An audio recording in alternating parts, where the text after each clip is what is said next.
My name is Samuel. I live amidst the snow-covered mountains of Bear Ridge, Wyoming, but inside me winter has stretched on for years. That day, snow fell outside the saloon window, each flake swirling and then vanishing on the misty pane. I sat in the farthest corner, leaning into the shadows, trying to feel some warmth from a bitter cup of coffee. Behind me there was boisterous laughter, the pungent smell of tobacco, and the sharp tang of whiskey, but that atmosphere couldn't reach me. I was just a ghost, a man who had lost everything and lived each day out of habit. I looked at my plate, almost clean, and the food had no meaning to me anymore. Ever since Catherine left, everything had become tasteless. Every bite of meat, every sip of water was the same, as if life were just a series of aimless actions. Then the door opened. A gust of cold wind blew in, carrying tiny snowflakes that made everyone turn their heads. But it wasn't a cowboy with a gun on his hip or a drunken trapper. It was a girl, no older than 18. Her hair was tangled, her face gaunt, her lips chapped, and she wore a torn brown dress. Her bare feet were swollen and purple from the cold. Everyone froze. Her eyes, though tired, still held a flame of pride. She stepped inside, not daring to go too far. Snow dust clung to her ankles like chains, and her hands trembled. She scanned the room as if she might turn and run, but then she gathered her courage and spoke. Her voice was so quiet it was barely audible. But the entire room had fallen silent. "Sir, may I have your leftovers?" The words were directed at me. I looked up and my eyes met hers. I hadn't meant to frighten her, but I realized I had startled her. Her eyes were dark as a storm, but there was not a single tear. I stared at her. She didn't blink and she didn't turn away. "You got anyone with you?" I asked, my voice low and even. She swallowed, her lips trembling. I'm just hungry, sir." A scoff broke the silence. The saloon's owner, a stout woman with a sharp look in her eye, wiped a glass with a dirty cloth and muttered loud enough for everyone to hear. "Food's for paying folk, not stray mongrels." A few men laughed. One spat tobacco juice on the floor right near her feet. She stood her ground, her hands clenched at her sides, her chin lifting a half-inch. Pride and hunger battled in her eyes, and I knew hunger was winning. I said nothing. I just looked at her for another second and then another.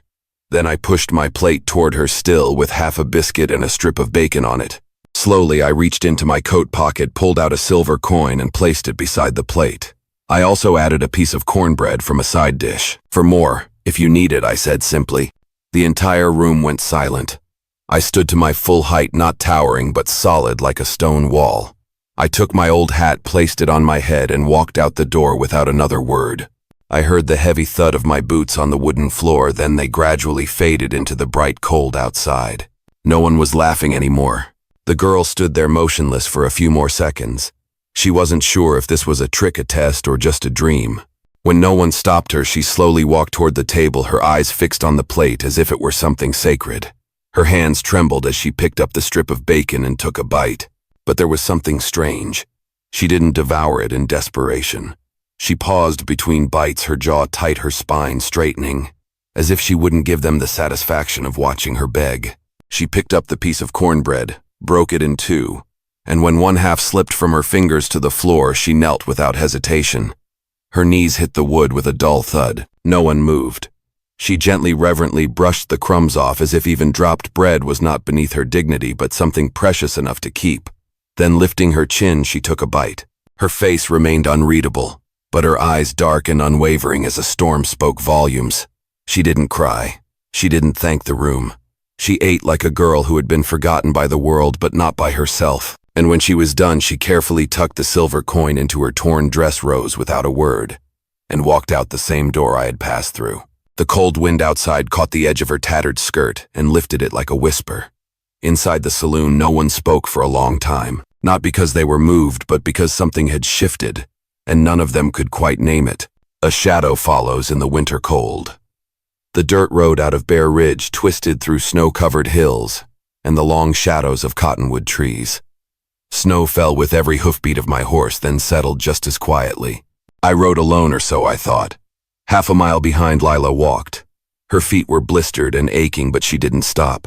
She kept her distance, not daring to speak, not daring to believe. Yet there was something about the man, the way I had looked at her without pity, the way I had offered food and walked away, that had unsettled everything she thought she knew about men. After a while, I still hadn't turned around, but I slowed my horse's pace. Not a word passed between us, even when the wind howled loud enough to carry one. I just let the animal find its own rhythm, slow and steady, so that the sound of her footsteps could always follow. By the time the sun began to set, painting the prairie in warm hues of orange and fire, we had reached my land. It wasn't much to look at, just a small weathered log cabin at the edge of a fenced pasture. One corner of the roof sagged. The fence leaned like tired shoulders. The wind blew harder here, sharp and wide as the sky. Lila stood at the edge of the clearing, unsure if she was meant to stop. I dismounted, tied the reins to a cracked fence post, and walked to the front porch without looking back. The door creaked open. I stepped inside and left it open behind me. Lila waited. A minute passed, then another. Finally, she stepped forward. The floorboards groaned under her bare feet. Inside the house smelled of old wood dust and something faintly warm. Beans, maybe. There were no frills, no lace, no sign of a woman, just a cast iron stove, a table with a missing leg propped up by a rock, and a single chair by the fireplace. I said nothing. I just quietly stoked the dying fire with practiced hands. She stood by the doorway, unsure whether she had been invited or simply not denied. Then I walked past her without comment, and returned moments later with something in my hand. I set it on an old wooden chair near the fire, adjusting it so it caught the warmth directly. Then from a nearby shelf I retrieved a stub of wax candle and carefully placed it on the windowsill next to the chair. I lit it with a match, then looked over at her. Not with a command, but with a quiet offering. "It keeps the dark away," I said. Then I turned and walked out the door. I heard the sound of my boots fading, the creak of the porch again, then the distant rustle of hay as I entered the barn. Alone now, Lila stepped forward. The chair creaked under her light weight. The warmth from the hearth touched her skin like a memory. Her fingers hovered near the candle's flickering flame. No one had lit a candle for her before. Not since her mother. For years she'd been passed from hand to hand, barn to barn, always told to be grateful, always reminded of her place. Men who stared too long, women who looked away too fast, hunger as a constant companion. She curled her legs to her chest, her eyes watching the candle dance. In the stillness of the little room, she whispered only to herself, only to the flame. Mama would have said, "That's kindness." And for the first time in years, she fell asleep without fear, cradled not by comfort but by the absence of cruelty. The silence held her like a lullaby. The candle burned down slow and steady, and outside under the Wyoming stars I lay in the hay, my arms crossed, my eyes open, listening to the wind and the faint crackle of a fire I had built for someone else. A new pulse in my heart. The Wyoming morning came cold and brittle despite the winter sun climbing over the hills. The wind had shifted, carrying with it a sharpness that made skin ache and fences groan. Lila awoke to the sound of cursing, low-clipped and gritted. She rushed outside. I was halfway down the pasture fence, one arm clutching a post, the other hanging uselessly at my side. A section of rail lay broken at my feet. My shirt was torn at the elbow and blood soaked the sleeve. My horse stood a few yards away, looking almost guilty. She approached cautiously. "What happened?" she asked. I glanced at her, then back at the fence. Horse got spooked, fence gave way. My hand caught between them both. I tried to lift it, but my breath hitched. The hand was already swelling, fingers bloated and red. I dropped it back to my side. "I can help," she said. I shook my head. "Ain't much to do." But she was already moving. Inside the cabin, she searched the shelves until her fingers closed around a dusty book. Practical Medicine for Prairie Families. The spine cracked as she opened it. Her eyes scanned the yellowing pages, tracing diagrams of bones, ligaments, and cloth wraps. She returned with a bowl of water, a torn undershirt, and a trembling resolve. I sat at the table without protest, my injured hand resting on a clean cloth. Lila dipped the rag in warm water and began cleaning the blood. Her movements were awkward, her pressure uneven, but her hands didn't stop. I winced once. "I'm sorry," she whispered. I grunted. "Ain't your fault." She wrapped the cloth, carefully tightening it as she'd read. Then she tied the ends with a knot she'd learned from mending blankets. Silence settled again, but this time it held something fragile, intimate. She sat back, observing her work. It was sloppy but solid. "A strong person would have wanted to use it," I said, glancing at the cloth. Lila blinked. "Who, my wife?" I replied, my voice low, my eyes unreadable. It was her book. Lila looked down, then away. There was a long pause before she spoke again. "My mama had 9 of us, 9 mouths to feed. I was the last." Her voice wavered, but she forced it steady. When the crops failed 3 years straight, she married off 4 of my sisters to men they barely knew. My 2 older brothers left to chase gold. The rest vanished with the hard times. I said nothing. She looked at her hands. I was 14 when they left me on the steps of a church in Red Hollow. Said the pastor would take me in. He did for a bit, but hunger makes kindness wear thin. I was still silent.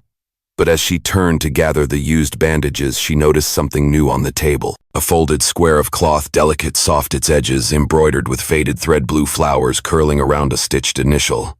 See, she gently picked it up. I met her eyes. She used to keep that in her pocket. Said it was for when the wind got too strong for tears. Lila's lips parted, but no words came out. She slowly walked back to her corner, the cloth in hand. Her heart twisted, grateful and aching at once. She hadn't cried when her family left. She hadn't cried when Charles Voss came too close. She hadn't cried when she ran for days with nothing but a crust of bread. But seeing that cloth, it nearly broke her. And yet what stung more than memory was the silver ring that still clung to my finger. She wasn't stupid. She knew what ghosts smelled like. She wasn't that woman. She was just someone who reminded me the world was still spinning. Still, when the wind howled through the cracks in the cabin wall, she held the handkerchief tighter. She would not be another name that passed through and vanished. She would earn this place, even if it meant stitching 100 fences and learning every line of that medical book. Even if it meant proving not pleading. That night, while I slept in the barn with my bad hand wrapped in her clumsy work, Lila tucked the handkerchief into her tattered dress pocket. It rested there like a vow. Fear in the eyes of a lonely man. Just before dawn, a gunshot cracked through the Wyoming silence. Lila bolted upright. The blanket tangled around her ankles. Her heart raced. She froze, listening. A second passed, then 2. No more shots came. She threw on her shawl and stepped outside.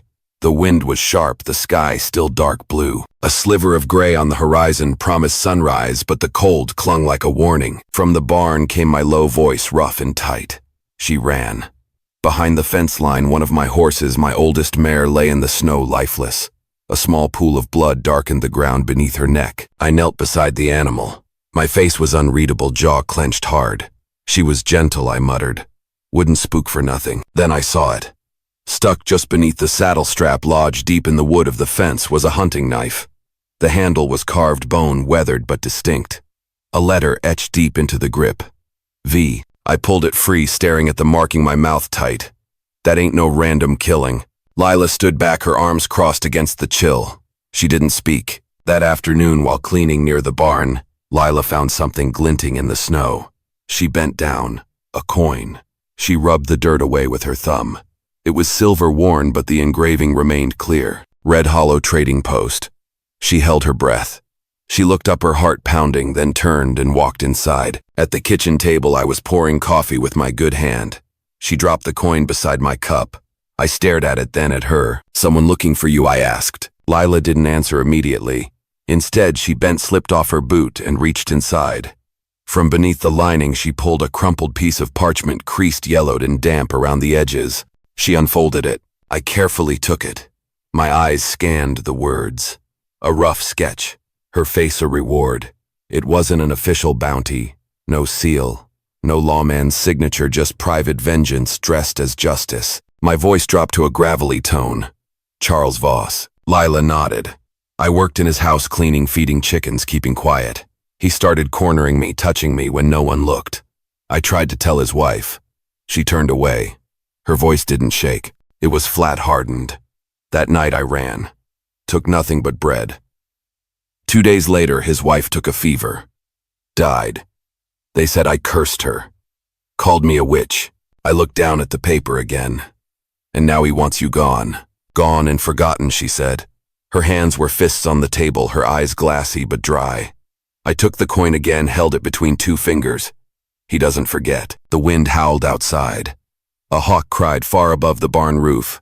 I stood, reached for my hat, and walked toward the stable. Come on, I said. She followed. I led her to the brown colt, not yet broken but calm under my touch. I saddled the animal with practiced ease, adjusting the straps with one hand. Climb up, I said. Lila stared. I don't know how. Well, now's the time.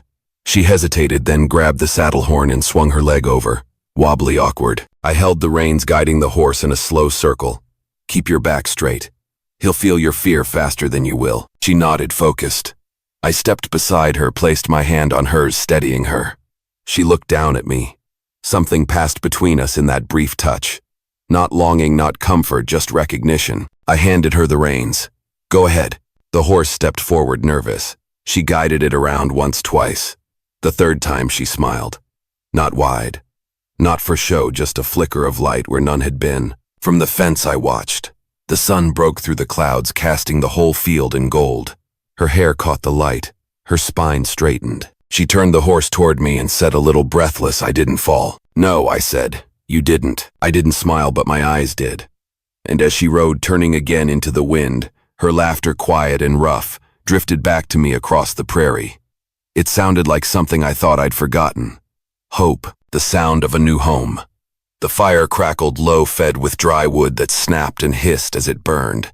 Outside, the wind had died down, leaving only the creak of old wood and the distant call of a nightbird. Inside the cabin, Lila gently stirred the pot. Her hands were steady now, her movements familiar. She had peeled the potatoes by the window earlier that afternoon, humming under her breath. The broth was thin, the salt uneven, but it was warm, real, made with her hands. She set 2 bowls on the table. I sat with my usual quiet, watching the flames more than the food. When she placed the bowl in front of me, I glanced up, nodded once, and picked up my spoon. She sat across from me, fidgeting with the hem of her sleeve as I took the first bite. The silence stretched. Then I spoke, my voice low and dry. "It's better than jerky." Her face flushed. She ducked her head, but a smile pulled at her lips. "I forgot the time," she said, "and maybe added too much salt." I shrugged, spooning more. "Still better." We ate without rush, without conversation, but not without connection. The kind that doesn't need to be filled with words. Afterward, she cleared the bowls and wiped the table clean with a cloth, moving slower than she needed to. I felt her watching me, though my eyes rarely moved. Then as she reached for the pot to scrub, I spoke again. "What's your name?" She froze. The question hung there, simple but immense. She slowly turned her hands damp and warm. "Lila," she said, barely more than a breath. "Lila Carter." I nodded once. "I'm Samuel." She already knew.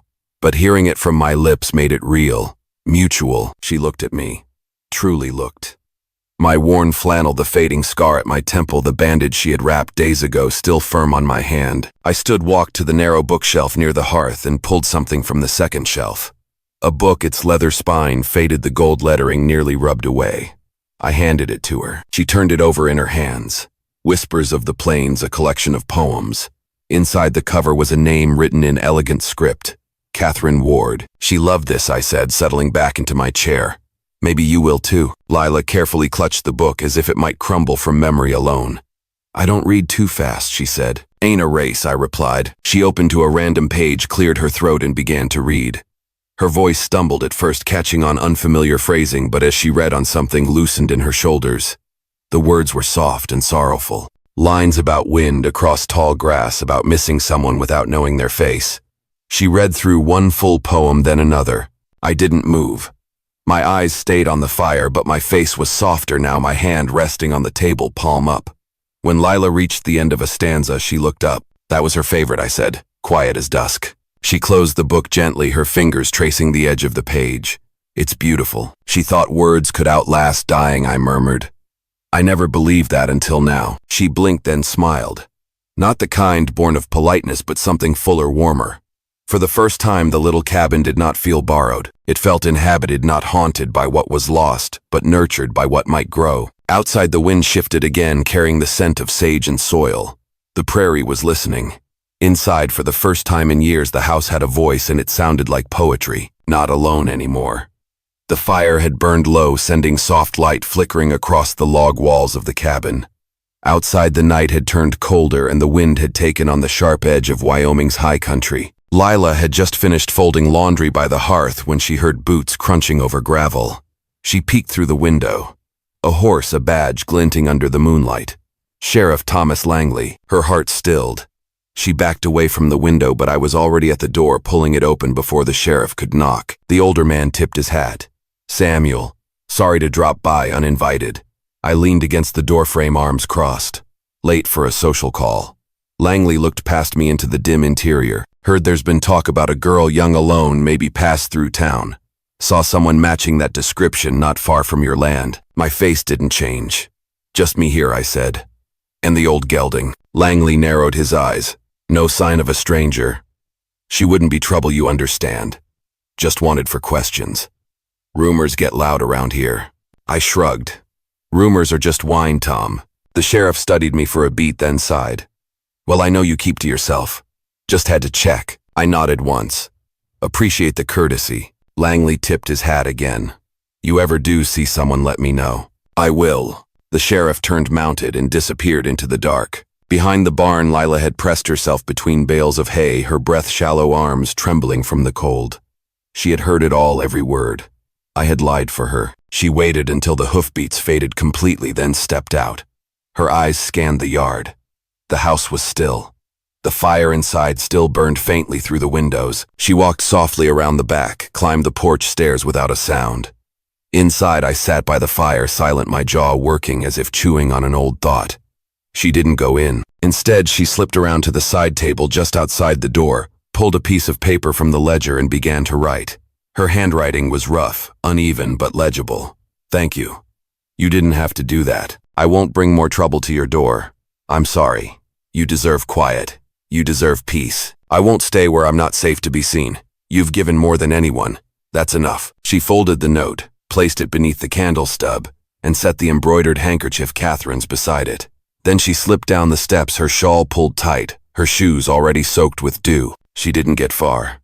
Halfway down the dirt path toward the gate, my voice cut through the dark behind her. Where the hell do you think you're going? She froze. I was standing on the porch, shirt open at the throat, my boots unlaced.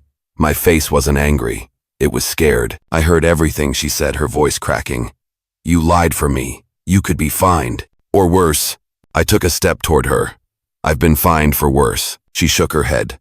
I won't be the reason they come for you. Then why the note? I asked.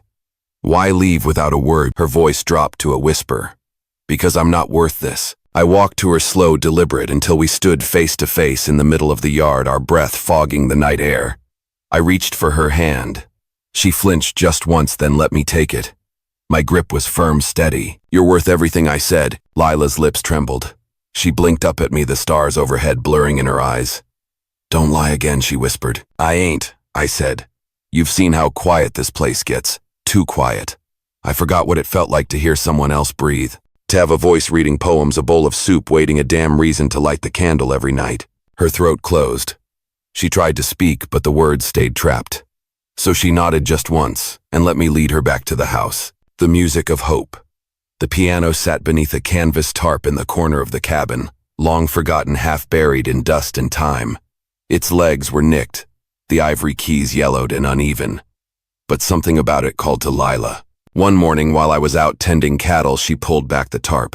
Dust plumed in the air. She coughed, then smiled. It was a thing of beauty even in its ruin. She fetched a rag, a bucket of water, and began to clean. She polished every key, every curve of the wooden frame. On the front panel just above the keys, she carved a single rose, delicate curling into the softened grain. It took her an hour, maybe two. Time moved differently when her hands had purpose. Later, in the back of the bookshelf, she found a journal, a small leather-bound book worn at the edges. Inside was sheet music notes and marginalia in careful, elegant script. Catherine's Wedding Waltz, written for Samuel June 1877. Her fingers traced the faded lines. That evening she sat at the piano, tried one note, then another. Off-key, brittle, but the tune was still there. She began teaching herself from the journal, practicing each bar, slowly sounding out the melody. Days passed. She fumbled, started over, played by lantern light long after I had gone to bed. Then one Sunday afternoon, with the wind soft against the eaves and the grass outside glistening under the sunset gold, she played the song in full. I was on the porch sharpening a blade. The music drifted out to me, hesitant at first, then stronger. I stopped. The knife slipped from my hand and thudded to the floorboards. I didn't move. My boots stayed planted, my hands clenched by my sides. The melody floated gentle and sweet, with just enough ache to sound like a memory. I didn't step inside, but my eyes shimmered. When the last note faded, she closed the journal, placed it atop the piano, and looked toward the door. I still didn't enter. She stood, walked to the doorway. We stared at each other for a long moment. I found her journal, Lila said softly. I nodded once. She played that every spring, I said, until her belly got too big to reach the keys. She wanted to teach our child someday. Lila stepped closer. What happened? She asked. I looked down at my hands. Catherine went into labor early. No doctor for 50 miles. I rode hard, but the storm came. The trail washed out. When I got back, my voice cracked. She was gone. So was the baby. I didn't need to say more.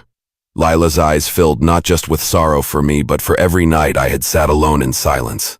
For every year that piano had stayed untouched. She reached behind her and picked up the journal. She'd want me to read it, she said. I looked at her, then really looked, and whatever had haunted me seemed to ease just slightly.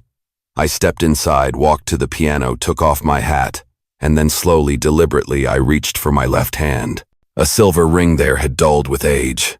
I slid it off, set it on the piano's top beside the journal, and then as the wind rustled the cabin walls, and the late sun cast shadows like lace across the floor, I reached out and took Lila's hand. My grip was warm, solid. You're mine now, I said. And for once neither of us had to look back. Love finds a peaceful place. Spring came to Bear Ridge like a long-awakened promise. Snow melted into wildflowers and the town square bloomed with music pies and the scent of fresh earth. Lila clung to my arm as we arrived. She wore a blue dress that once belonged to my late wife, now altered with care. Her braid trailed down her back, loose strands kissed by the wind. I, in my cleanest shirt and polished boots, walked with quiet authority. As we stepped from the wagon, I took her hand openly. The square stilled. Eyes turned, some curious, others critical, but no one dared approach Samuel Ward. We moved slowly through the crowd. Lila kept her chin lifted, though her fingers trembled. I gave her hand one firm squeeze, then a voice cut through the music. Well, I'll be damned. Charles Voss stepped into the square, flanked by 2 gunmen. He held a crumpled parchment like a badge of power. I've come for the girl, he roared. Lila Carter, runaway thief witch. They say she was mine and she ran taking secrets and silver. She's mine, Voss repeated, and I'll drag her back. Law or no law, gasps, murmurs. Lila froze. Her breath hitched, but she did not flee. She stepped behind me. Voss sneered, hiding behind him forever. I stepped forward. She's not hiding. She's with me. Fool, Voss snapped. She'll ruin your name. She is my name now, I replied. She's my family. Family. She's a criminal. I'm not protecting a criminal. I'm protecting what's right. The crowd stirred. He stole my land. Someone shouted. He cheated my boy, another added. He blamed her for his wife's fever. An old woman said. Then came the sheriff, his boots thudding as he approached. Sheriff Langley stopped beside me, his eyes steady on Voss. You're not welcome here, he said. You've got 3 assault charges in Red Hollow, and a ranch hand who says you paid him to kill Samuel's horse. The crowd tensed. Voss's hand twitched toward his coat. Don't, said a clear voice. Jacob, the young sharpshooter I had trained, stood, rifle raised, eyes steady. Drop it, Voss. The square fell silent. Voss looked around at the townfolk, at me, at the barrel of Jacob's rifle. He dropped the paper. Then his gun. Langley nodded. Deputies seized him. Cheers rose as Voss was led away. Lila stood still, tears glistening. I turned, lifted her hand. She found her voice. I'm Lila Ward now. Cheers again. An old woman stepped forward, placed a crown of wildflowers on her head. You belong. That night stars stretched wide over the prairie. On the porch of our cabin, Lila and I carved a small star into a wooden cradle I'd built. Inside, the fire danced. Lila played Catherine's waltz on the piano flawlessly, her fingers calm, her soul steady. I stood behind her, one hand on her shoulder, the other at her waist. As the music faded, Lila leaned into me and whispered, You gave me leftovers, but you're the gift I never dreamed of. The wind rustled the grass. The old horse shifted quietly, and on the table by the window a wooden box lay open. Inside 2 new rings gleamed, carved not just with names but with a vow of survival. Samuel and Lila had found a home, from a scrap of bread to a lifetime of love. In the Wild West, even broken souls can build something whole. The story of Samuel and Lila is more than just a frontier romance. It is a profound reminder of the value of kindness, steadfastness, and the human capacity to heal. In the harsh landscape of Wyoming, a simple gesture sharing leftover food opened the door to trust, courage, and a new beginning. Those of us in our later years understand that life is not always measured by wealth or status, but by the moments we choose to act with compassion even when there is nothing to gain in return. Love in this story is not born from sweet promises, but built through small repeated actions, strong enough to drive away the cold of loneliness. It reminds us that even after loss, the heart can learn to trust again. And sometimes just one hand offered at the right moment can change the course of another's life, turning two lost souls into one enduring home. This is a lesson about the power of kindness and trust, values that never grow old. Enjoying these epic Wild West stories? Hit subscribe for more gripping tales of bravery, conflict, and unexpected heroes. Now tap the video on screen to experience a story with a twist you'll never forget.